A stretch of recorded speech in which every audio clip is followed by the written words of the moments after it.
bom dia, tarde, noite ou madrugada, a hora que for. Sou Stamato, autor da Era do Abismo, e quero falar sobre como escrever críticas literárias.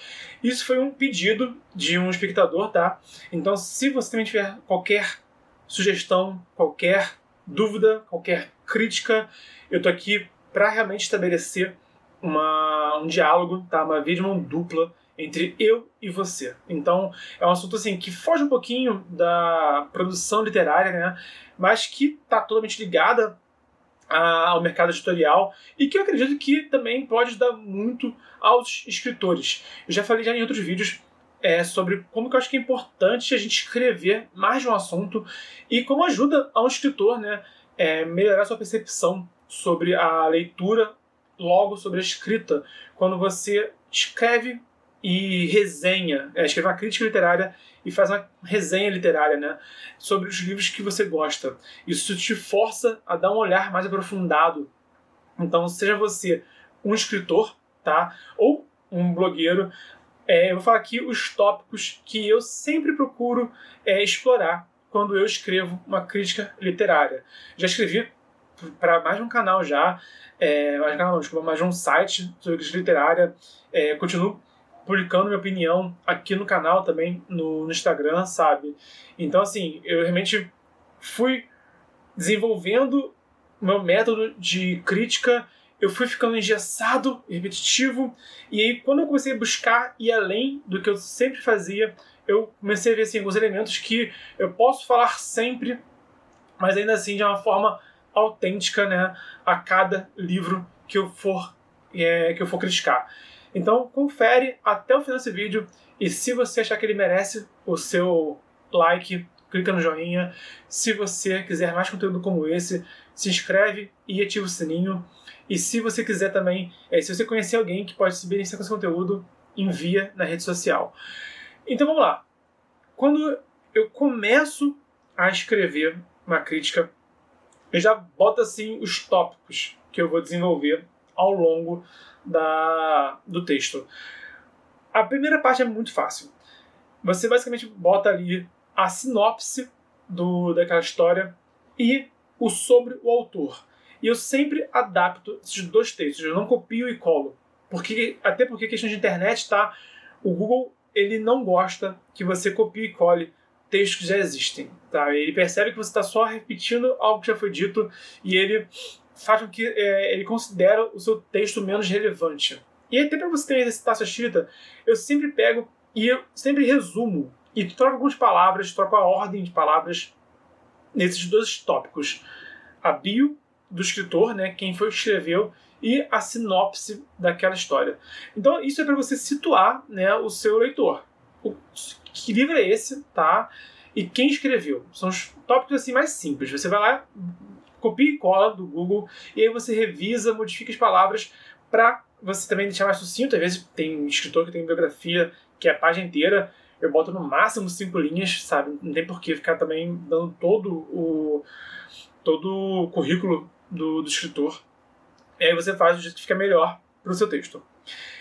E aí eu boto 3 principais tópicos que, dependendo do livro, eu mudo a ordem em que eles entram. E aí a ordem desses 3 tópicos varia pelo livro, varia de como que você quer passar a sua mensagem, mas os 3 tópicos são o elenco, tá? Eu falo dos principais personagens, o que eles têm de interessante, o que eles têm de marcante.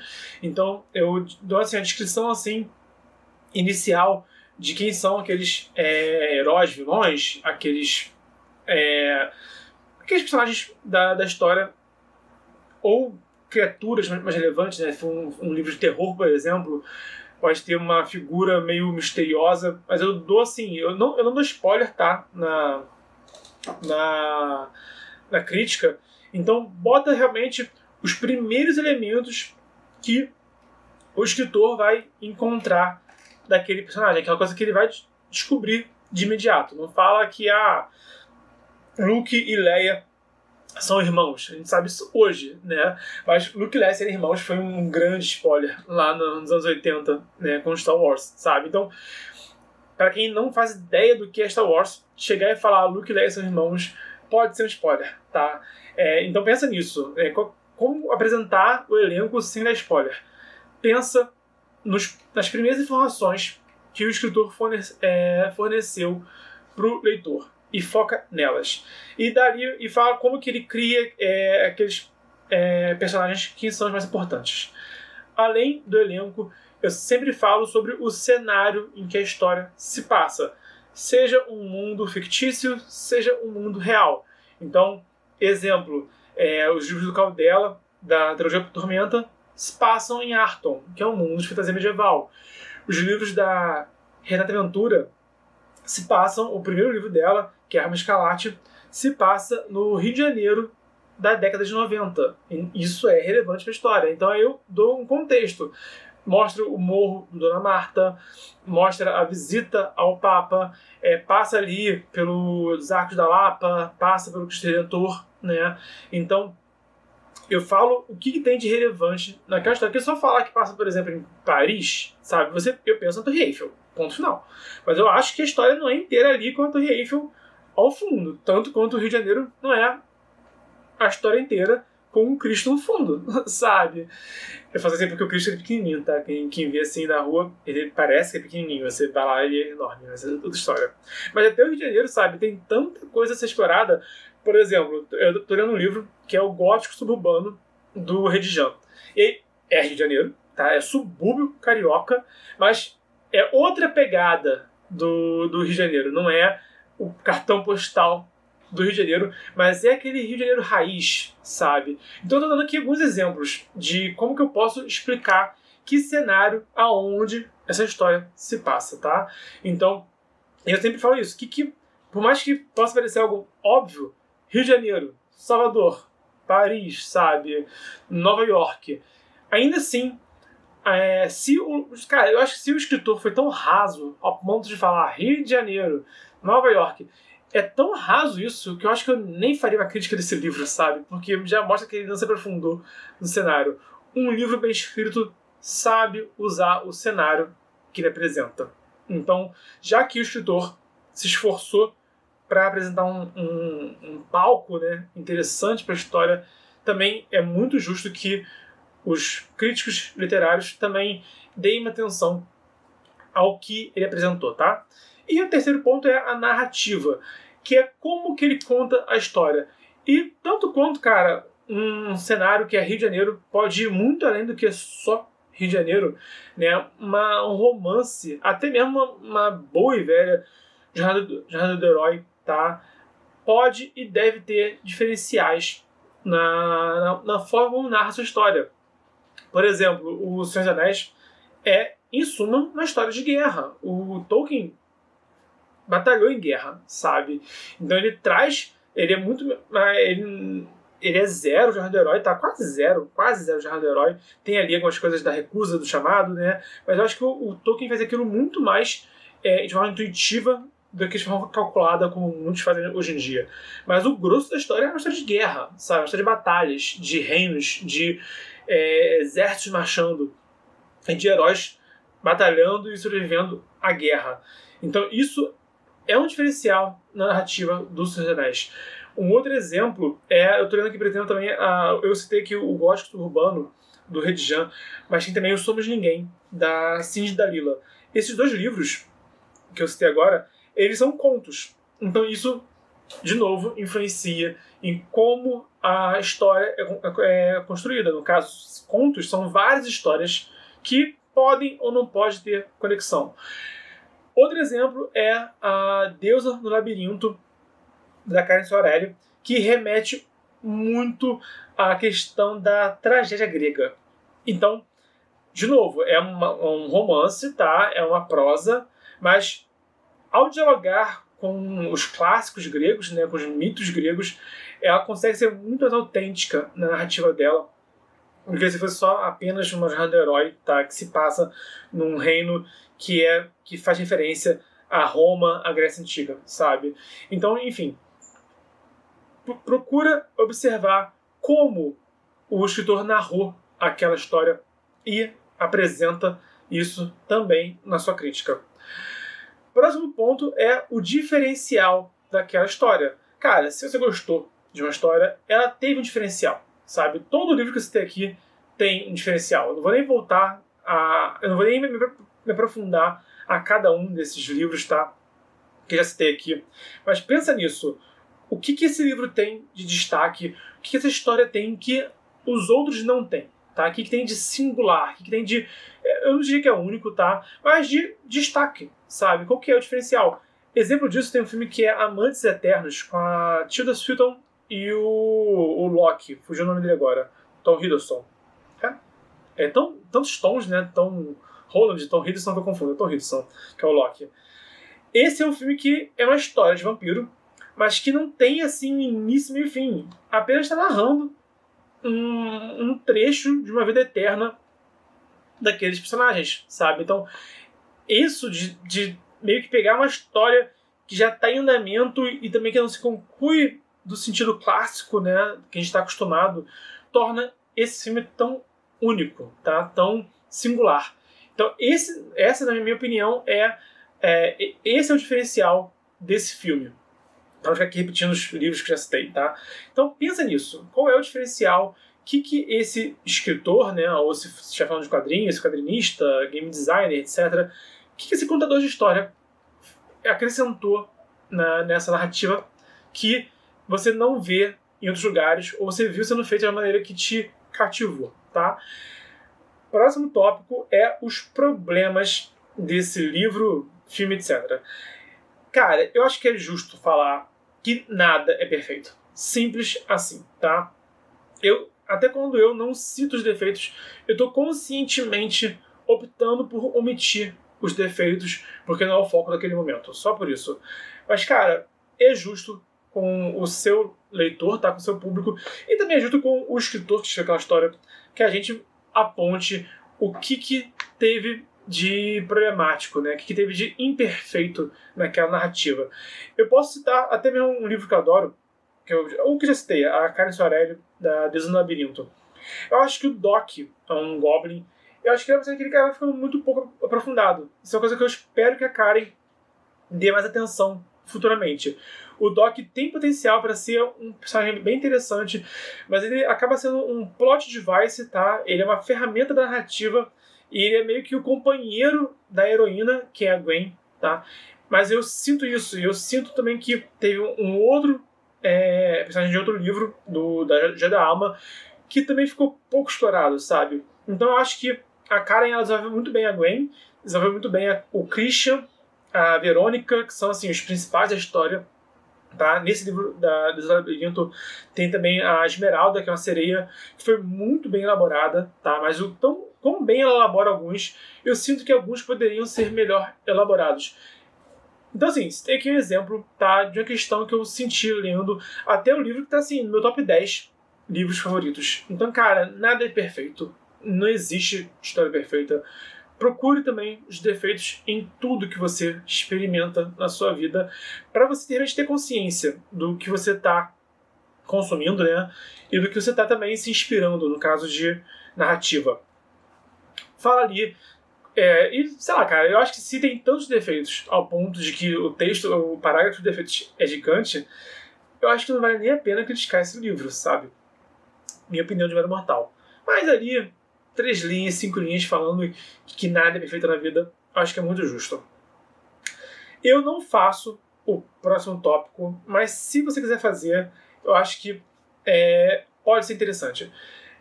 É justo dar um tópico de spoiler que fique sempre, sempre, sempre bem anunciado.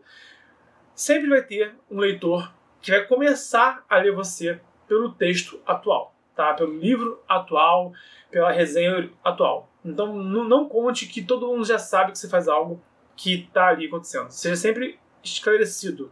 Então, se você quer muito dar spoiler, eu não dou spoiler, tá? Eu faço crítica sem spoiler. Mas se você acha que vale a pena dar spoiler, se você quer dar spoiler, tá? Até se você não quer dar spoiler, tá? Pratica. Concentrar os spoilers que você quer dar. Pensa em dar spoiler do bem, tá? Não conta o final da história, sabe? Mas aquele spoiler que é interessante, que, por exemplo, o filme Perdido em Marte. Uma crítica que o filme recebeu é que todos os pontos de virada da história estavam no trailer. Então é uma forma ruim de dar spoiler, uma forma péssima de dar spoiler. Mas pelo que eu ouvi falar, no livro, né, aqueles pontos que o trailer já apresenta eram reviravoltas na história que não deveriam estar no trailer, sabe? Mas aí, enfim, fizeram essa besteira. Então, se você quer até mesmo dar um spoiler do que você gostou muito nesse livro, né, de um ponto que você ficou achando, tem uma cena que é muito interessante, mas é spoiler. Pega um parágrafo, tá? Não dá spoiler em lugar nenhum e só dá spoiler naquele parágrafo, deixando bem claro, alerta spoiler, tá? Eu vou agora dar spoiler. Se você quer ler, você lê. Se você não quer ler, pula pro próximo parágrafo. Então isso, Bernardo, mas pô, você falou que para fazer isso, se você não quer dar spoiler, se você tem dificuldade de escrever uma crítica literária sem dar spoiler e você quer escrever sem spoiler, faz isso como prática. Pratica concentrar o seu spoiler em um único parágrafo, tá? Concentra, assim, a sua construção do seu discurso, tá? A construção a forma como você elabora a sua mensagem se condiciona a concentrar o spoiler em um parágrafo, em vez de ficar sempre botando o spoiler ali ao longo, né?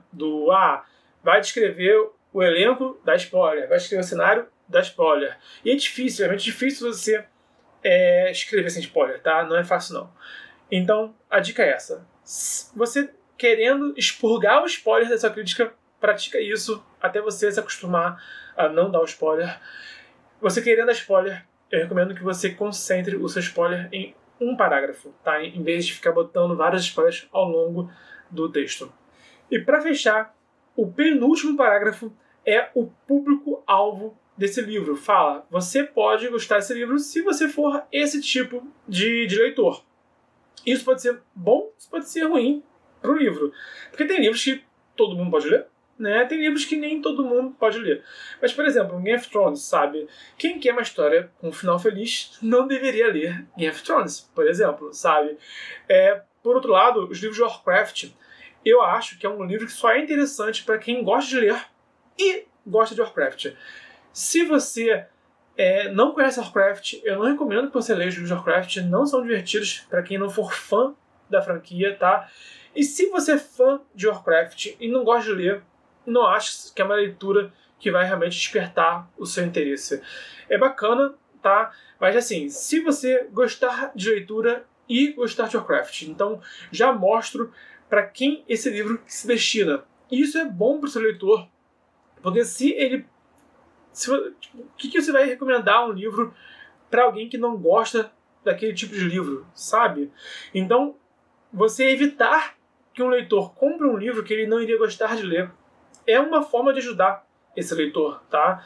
Lógico, não vai ficar fazendo haterismo, eu sou contra haterismo, eu sou contra fazer uma crítica só para falar mal de um conteúdo, mas você direcionar o público é muito interessante. Então, no final você bota lá quem é o público-alvo, a quem esse livro se destina, quem tem mais chances de gostar daquele livro, ou daquele filme, daquele jogo, daquele quadrinho, você entendeu?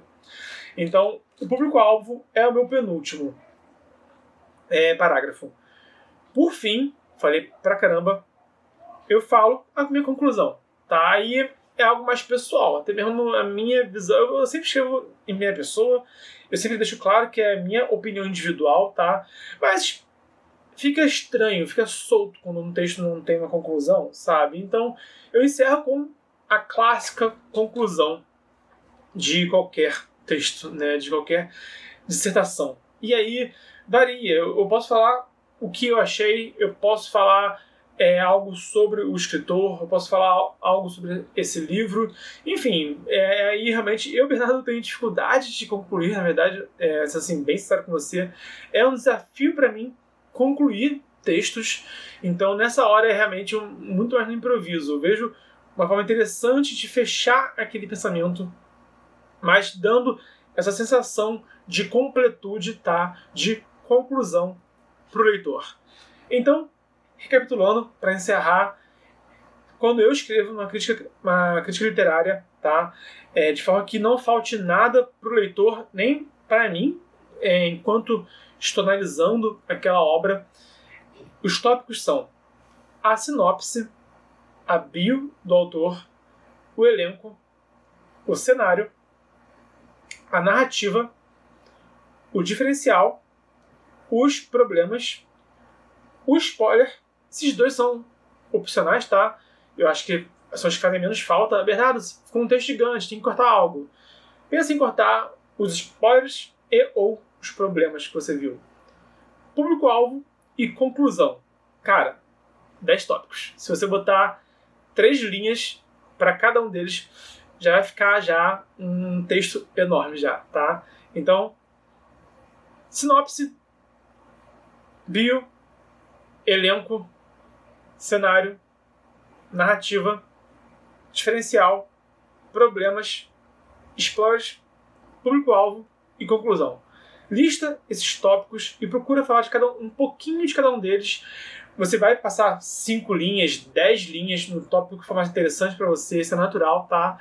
Mas não deixe faltar nada disso na sua crítica literária, ou deixe faltar, mas sabendo o que você está vendo não só esquecendo de citar, tá bom?